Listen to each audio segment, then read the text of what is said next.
Bonjour à tous, aujourd'hui nous allons nous retrouver pour une première vidéo. Je vais vous montrer comment faire une génoise bien haute. Pour cela, il vous faudra un moule de 20 cm de diamètre et 10 cm de hauteur. Pour les ingrédients, il vous faudra 8 blancs d'œufs,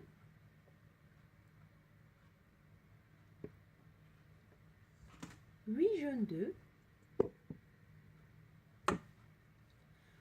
250 g de sucre en poudre, 250 g de farine, un sachet de levure chimique. Avant de commencer, nous allons préchauffer notre four à 2 degrés et à chaleur tournante. Et maintenant, nous allons monter les blancs en neige. Il faut que ça soit très ferme. Je reviens vers vous dès que j'aurai terminé.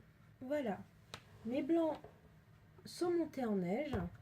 Vous voyez qu'ils sont vraiment fermes. Je peux vraiment retourner mon bol, ça ne coule pas. Voilà, maintenant prendre nos jaunes d'œufs et notre sucre en poudre et mélanger jusqu'à ce que le mélange blanchisse. Je reviens vers vous juste après. Maintenant que votre mélange a blanchi, il a doublé de volume, vous ajoutez la levure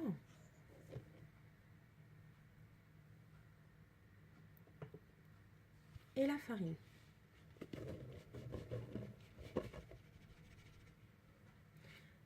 Et vous mélangez.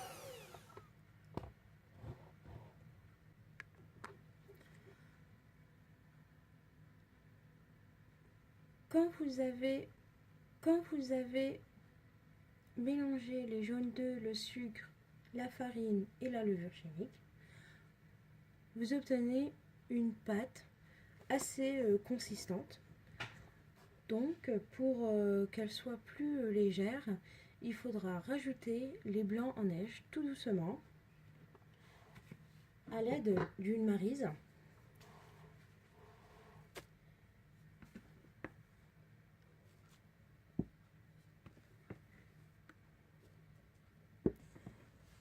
Et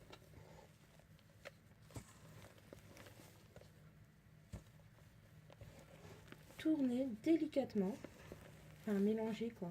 Il faut vraiment mélanger le... Bon, je m'y prends un petit peu mal parce que avec mon téléphone qui est juste par au-dessus, c'est pas évident. Voilà, mais il faut bien mélanger, il faut bien racler vers le fond.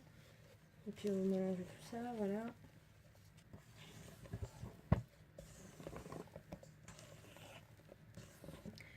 Quand vous allez vouloir faire descendre toute la pâte dans votre moule, vous allez voir de votre la génoise à l'intérieur, bah vous verrez, il y aura plein de grumeaux et tout, ça fera tout pâteux. Même quand ça sera cuit, hein, vous verrez, il y aura quand même des morceaux de temps. Enfin, ça sera pas joli quoi. Ça sera mangeable, mais ça sera pas beau. Donc voilà, si vous voulez vraiment un bon rendu et vous cuisez votre génoise, il vaut mieux bien racler vers le fond et puis vérifier vraiment que voilà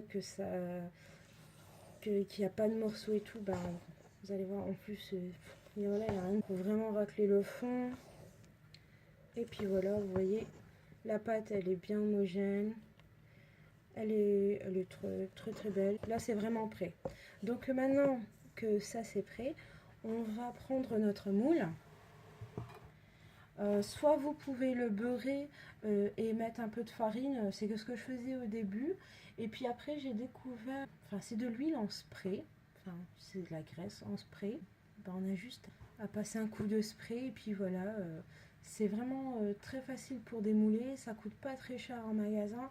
Bon, moi je l'achète à Cerf-Délier, mais c'est sûr que vous pouvez en trouver dans n'importe quel magasin de pâtisserie. Enfin, les prix varient entre 5,50 et 8 euros. Maintenant que votre moule est bien graissé, nous allons rajouter maintenant la pâte dessus.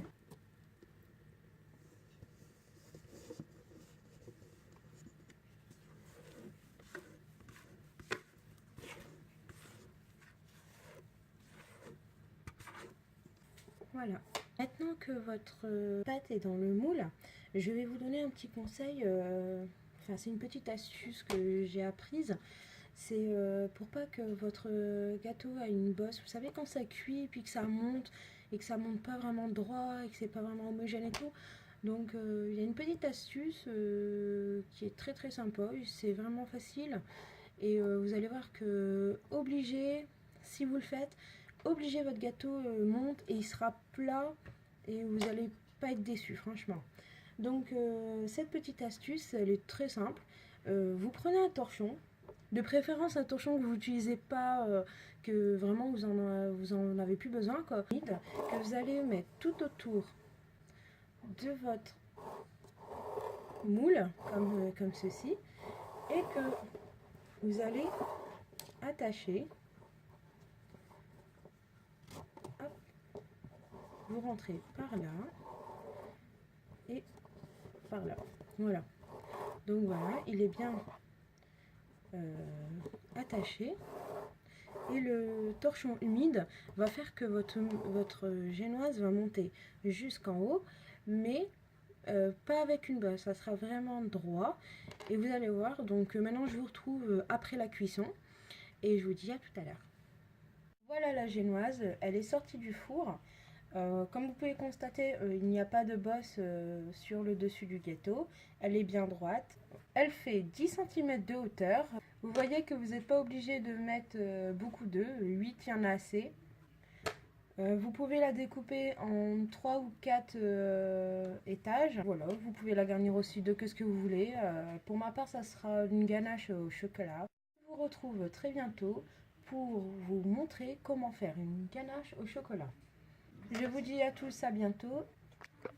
Bye bye!